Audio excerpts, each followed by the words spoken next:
Merci d'écouter la radio nationale du Mali. Il est 13h à Bamako, 21h à Pékin en Chine.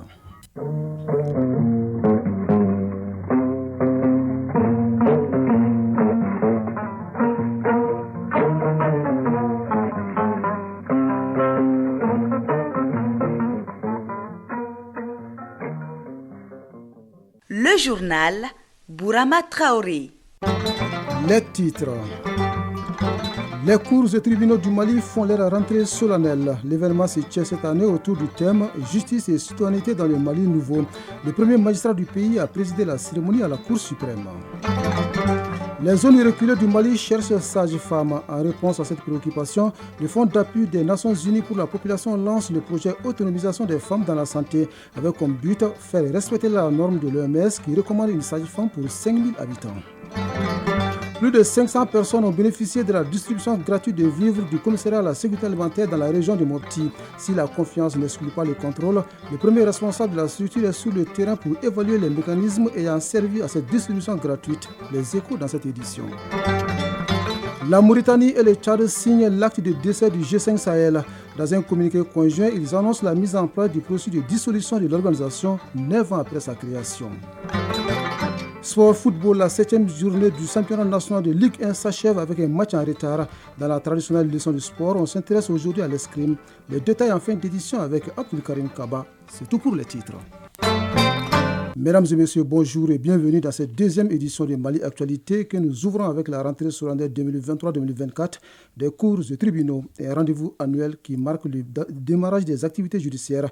Il est également une occasion d'échange entre la grande famille judiciaire et les pouvoirs publics sur les problèmes des juridictions et les questions d'actualité. Le thème de la rentrée judiciaire 2023-2024 porte sur justice et citoyenneté dans le Mali nouveau. Le président de la transition, président du Conseil supérieur de la magistrature, a présidé la cérémonie à la Cour suprême. Nous y reviendrons dans nos futures éditions avec nos différents reporters. Sur le terrain sanitaire, le projet Autonomisation des femmes dans la santé se donne 2 ans pour doter les zones reculées du Mali des sages-femmes et faciliter l'accès des jeunes et adolescents aux services de santé reproductive. Ce projet est une initiative du Fonds d'appui des Nations Unies pour la population. Pour sa mise en œuvre, la coopération luxembourgeoise débloque 3 milliards de francs CFA. Le lancement du projet s'est déroulé hier à Bamako en présence de notre reporter Koumba Sissé.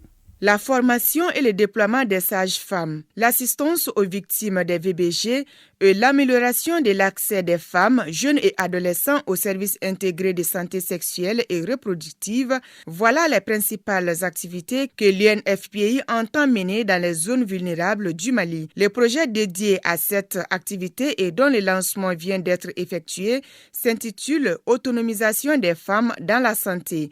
Il est financé à hauteur de 3 milliards de francs CFA par la coopération luxembourgeoise.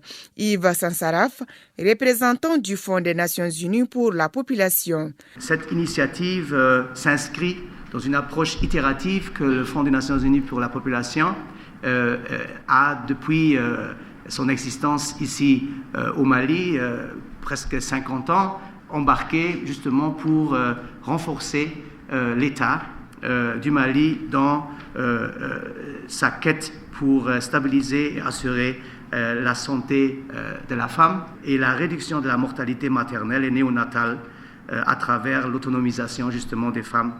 Marie-Anne Max, chargée des affaires de la coopération luxembourgeoise.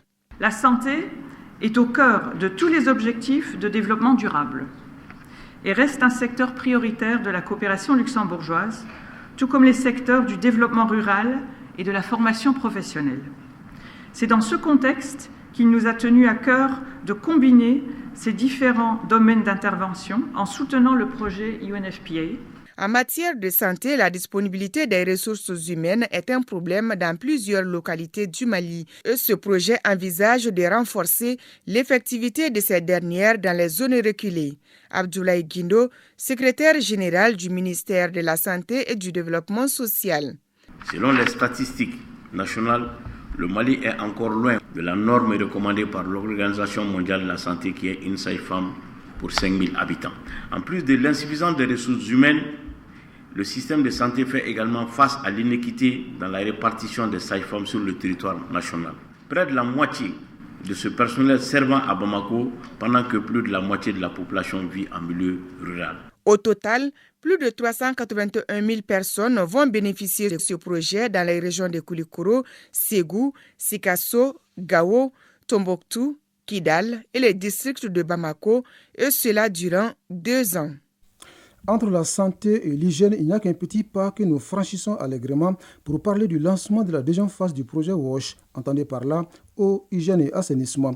Il s'agit concrètement de renforcer les capacités locales en vue d'améliorer l'accès et la gestion des infrastructures d'hygiène et d'assainissement. Le financement de la deuxième phase du projet est assuré par l'UNICEF. Awa Adama Koulibaly nous en parle. Le projet Uni 25 entame de nouvelles étapes dans les régions de Tombouctou, Gao et Badjangara.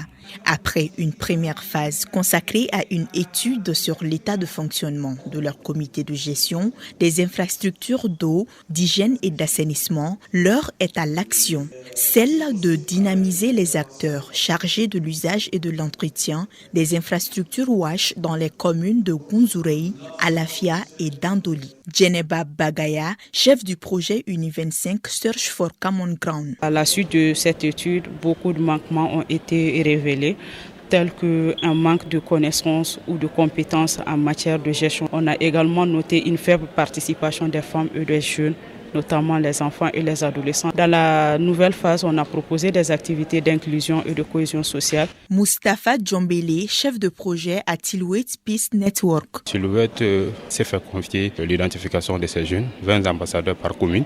Cherche for Common Ground, on va former les différents jeunes qui ont été retenus. Après nous allons continuer avec les activités de dialogue intergénérationnel sur tout ce qui est question de santé et de sécurité. Les visites à domicile, les campagnes de sensibilisation sur la paix et les mesures d'hygiène complètent la liste des activités à mener. Un projet bien accueilli par le département chargé des questions hydrauliques. Damassa Boiré, conseiller technique au secrétariat général du ministère de l'Énergie et de l'Eau. Au niveau des grands systèmes, notamment le système d'adduction d'eau, il y a des opérateurs privés qui s'occupent du contrôle des gestions. Donc de l'autre côté, il y a les petits systèmes de pompage solaire avec quelques bornes fontaines. Il y a un vide. Une fois qu'on les met en place, jusqu'à un autre projet peut-être de réhabilitation, il n'y a pas d'accompagnement. C'est ce qui fait que le ministère fonde beaucoup d'espoir sur la réussite de ces projets-là pour qu'ensemble on puisse mettre à contribution les résultats du projet pour la mise à l'échelle de cette expérience-là. Les populations cibles et les structures de mise en œuvre ont 9 mois. Temps d'exécution du projet Uni 25, financé par le Fonds des Nations Unies pour l'enfance, UNICEF. Direction Chine, où séjourne une délégation ministérielle du Mali. Elle est conduite par le ministre des Affaires étrangères et de la coopération internationale Abdoulaye Diop. Une visite pour renforcer les liens de coopération entre le Mali et l'Empire du Milieu. Dans cette dynamique, la société Exim Bank entend accroître son assistance à notre pays à travers le financement de nouveaux projets structurants, notamment dans le domaine de la production énergétique. Le vice-président de Exim Bank a fait cette annonce aujourd'hui lors d'une rencontre avec la délégation malienne de haut niveau. Les échos dans nos futures éditions avec nos envoyés spéciaux, Mamari Kondé et Oumar Traoré. Nous restons hors du Mali. La Mauritanie et le Tchad signent l'acte de décès du G5 Sahel créé en 2014. Dans un communiqué commun diffusé hier, les présidences des deux pays annoncent mettre fin un terme à l'existence du G5 Sahel. La Mauritanie et le Tchad annoncent également la mise en œuvre du processus de dissolution de l'organisation. L'article 20 de la Convention portant création du G5 Sahel prévoit que ce dernier peut être dissous à la demande d'au moins 3 États membres.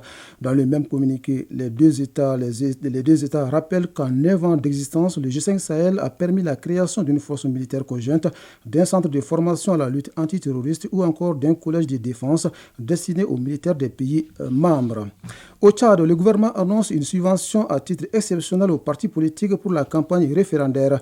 Le ministre des Finances déclare que chaque formation politique légale reconnue et en activité sous la transition recevra un soutien d'un montant unique et égal de 3,6 millions de francs CFA. Une annonce qui fait polémique. Certains soupçonnent déjà le pouvoir de financer les candidats oui au référendum constitutionnel prévu le 17 décembre prochain.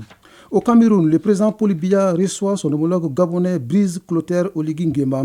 Une visite qui s'inscrit dans le sillage des rencontres ces derniers mois qu'il a eues avec les chefs d'État de la sous-région. Le président Oligui Nguema s'est entretenu avec Paul Biya sur la situation politique au Gabon. Il est également revenu sur les motivations du coup de force du 30 août dernier contre Ali Bongo Ondimba avant de présenter les axes de travail de la transition qui lui conduit jusqu'à l'organisation des prochaines élections dans le pays. L'Ouganda a critiqué hier la décision américaine d'imposer des restrictions des restrictions de visa à certains de ses fonctionnaires en raison de l'adoption d'une loi anti-guerre et a promis de ne pas l'abroger. Le ministre ougandais des Affaires étrangères a affirmé que son pays ne fera pas marche arrière. Aucune aide ne peut changer notre programme de développement et l'Ouganda s'est libéré sans l'aide extérieure de l'Occident, conclut le diplomate ougandais. Enfin, Pékin et Bruxelles reprennent langue dans un contexte mondial difficile. C'est à l'occasion de leur sommet qui ne s'était pas tenu depuis 4 ans. Le rendez-vous de ce jeudi se penche sur les questions géopolitiques, en plus des tensions commerciales bilatérales. Retour au Mali pour parler de ce déplacement du commissaire à la sécurité alimentaire dans la Venise malienne. Il s'agit pour lui d'évaluer les mécanismes de distribution gratuite de vivres aux couches vulnérables de Médina Koura et de Sokoura dans la région de Mopti. Par la même occasion, échanger avec les bénéficiaires sur leurs préoccupations. Plus de 500 personnes ont bénéficié de cette distribution gratuite de vivres, selon notre correspondant sur place, Oumar Maïga. Ils sont plus de 582 ménages vulnérables répartis entre Médina Koura dans la commune urbaine de Mopti et la commune rurale de Sokoura à bénéficier de la distribution gratuite des vivres initiée par le commissariat à la sécurité alimentaire et nutritionnelle et la FAO après un ciblage réalisé par l'ONG Audi Sahel. Pour s'assurer du bon déroulement des activités planifiées, le commissaire à la sécurité alimentaire et nutritionnelle, Redouane Ag Mohamed Ali, a rencontré les bénéficiaires dans la région de Mopti pour échanger sur leurs préoccupations. Tous les échanges francs et fructueux que nous avons eu avec l'ensemble des bénéficiaires de communes Médina Koura et Sokoura, les vivres que nous avons destinés à ces populations-là sont arrivés à destination. Je suis aussi satisfait de voir que nos partenaires, la tête desquels le programme alimentaire mondial, interviennent aussi ici effectivement en appui à l'État. C'est une très bonne chose et en toute transparence, les populations nous l'ont rapporté. De Médina Koura à Sokoura, les bénéficiaires, tout comme les acteurs en charge de l'aide aux couches vulnérables, les maires et les chefs des villages, se sont réjouis de cet élan de solidarité des plus hautes autorités de la transition en faveur des déplacés et des réfugiés qui arrivent de temps en temps. Redouane Ag Mohamed Ali, commissaire à la sécurité alimentaire et nutritionnelle. Nous avons ici 5000 tonnes de riz et stocks d'intervention de l'État qui nous permettent d'intervenir en cas de tension sur les marchés avérés.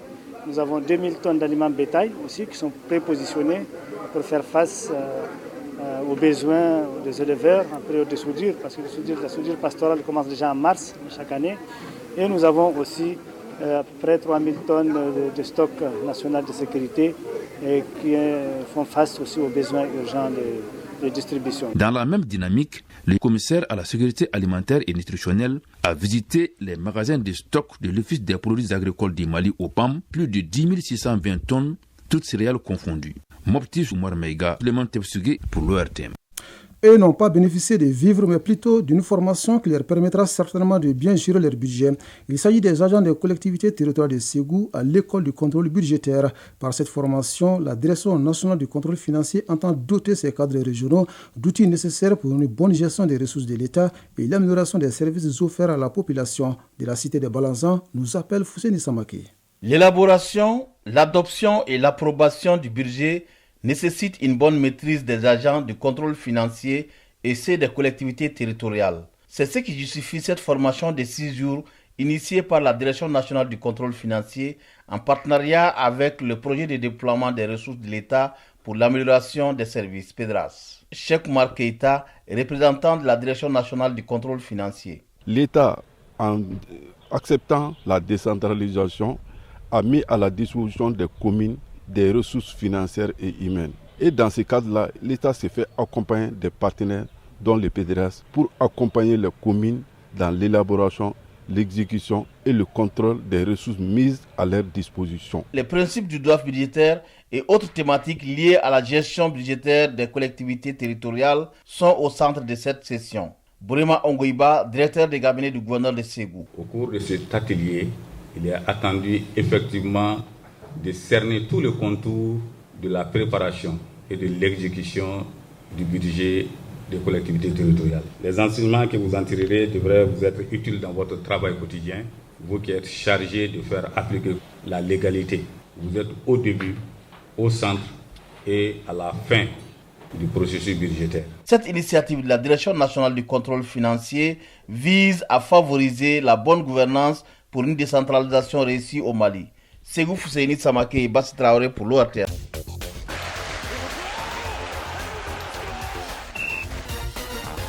Sport football, la 7e journée du championnat national de Ligue 1 a pris fin hier, excepté la rencontre Binga FC Stade Malien de Bamako qui a été reportée à une date ultérieure. Autre point de l'actualité sportive, c'est la leçon du sport. Elle s'intéresse jeudi à l'escrime. Voyons tout cela avec Abdul Karim Kaba qui signe cette page sport. Football, championnat national de Ligue 1, la 7e journée, excepté la rencontre Binga FC Stade Malien de Bamako, a pris fin ce mercredi. L'Union sportive de Bougouni gagne par le minimum d'1-0 face aux 11 créateurs de Nyarela. C'est par ce même score d'1-0 que l'USFAS a perdu devant l'Union sportive de Bougouba. 0 but partout, c'est le score qui a sanctionné la rencontre entre l'association sportive de Korofina et l'USC Kita. La rencontre Binga FC Stade Malien de Bamako se jouera ultérieurement. Déjà à l'entame de la journée, les résultats suivants ont été enregistrés. L'AS Police a battu l'AS Black Star de Badalabougou par 1-0. Arsenal Talent Sport de Koro ATS a perdu devant le Djulubassi 0-1. Le leader, l'AS Real de Bamako et Afrique Football Elite a fait match nul, 0 but partout. L'AS Bakardia à domicile a perdu 2-3 devant le club olympique de Bamako. Basketball à présent, les finales de la Coupe BDM SA de la Ligue des districts de Bamako se joueront demain vendredi. À cet effet, les équipes finalistes, dames et messieurs, ont reçu hier leur jeu de Mao. AS Police Djelibaassi en dames et AS Mandé Stade Malien de Bamako chez les messieurs sont les affiches des finales de la Coupe BDM de la Ligue de Bamako. La leçon de sport, pour terminer, la leçon de sport de ce jeudi parle des étapes de victoire dans une compétition d'escrime. Isaac Tienou nous en parle dans sa leçon de sport du jour. Discipline olympique, l'escrime respecte des principes qui diffèrent de la phase de poule ou de retour et la phase à élimination directe. Lors de la première phase, la victoire est obtenue au bout de 5 touches. Abdou Wahab Ozormé, président de la Fédération d'escrime, nous en parle. Au niveau de la phase éliminatoire, il y a des poules qui sont constituées. Selon le nombre, les poules peuvent aller de 5 à 6, voire 7 à 8 athlètes. Et sinon, pour être assez spécifique en escrime, 8 tireurs. Et les tireurs se rencontrent entre eux et dans la poule. Au niveau de chaque poule, les rencontres se font en 5 touches. Et chaque fois que quelqu'un atteint 5 touches, un athlète atteint 5 touches, c'est qu'il a gagné. Et ceci se fait par exemple au sabre en 3 minutes, à l'épée également et au fleuret c'est en 3 minutes. Une fois la phase de groupe dépassée, la compétition amorce des assauts à 15 tours. Abdou Wahab Ozormé. Mais lorsque vous dépassez ce qu'on appelle les phases de poule, alors au niveau de chaque combat en ce moment, chaque assaut se fait en 15 touches. Le premier qui atteint les 15 touches a gagné. Ce sont des compétitions de 3 minutes par séquence et ce sont de 3 minutes effectives. Ça veut dire quoi? C'est qu'entre aller en garde, aller et prêt en garde et aller, il y a les combats qui sont enclenchés. Et c'est le temps des combats qui est comptabilisé pour donner ce qu'on appelle les 3 minutes effectives. Et c'est pareil au niveau des demi-finales, au niveau de la finale, ça se fait en 15 touches, soit 9 minutes au total. Et je rappelle très bien, c'est 9 minutes effectives. En escrime, lorsqu'un combat est interrompu, les tireurs reprennent là où ils sont arrêtés, sauf dans le cas d'une pénalité de perte de terrain d'1 mètre. Une annonce avant de boucler cette édition. La révalorisation du statut des chefs de village ou des quartiers est un tremplin à l'émergence d'une unique et légitime société civile au Mali. C'est le thème du débat sur le Mali Koura du jour. Des coordinateurs des chefs de quartier de Bamako, le président de l'association d'Ambeton, les invités d'Ibrahim Soufa Diara vous plongent dans l'univers exaltant et mystérieux de cette frange essentielle de légitimité traditionnelle et coutumière de notre pays, qui sont les chefs de village ou des quartiers. Un débat en Bamanankan à suivre sur Radio Mali ce jeudi 7 décembre 2023 à partir de 22h50 en lieu et place de l'émission Tono Wilili. Ainsi s'achève cette deuxième édition de Mali Actualité qui porte la signature d'un trio Traoré. La mise en ligne a été assurée par Ségou Traoré. Il y avait aux manettes Bintou Traoré et c'était au micro Bourama Traoré. Retrouvez tout à l'heure Moussa Koulibaly pour la lecture des avis et communiqués. Le prochain rendez-vous avec l'information, c'est à 19h30. Merci pour votre fidélité et passez d'excellents moments de radio.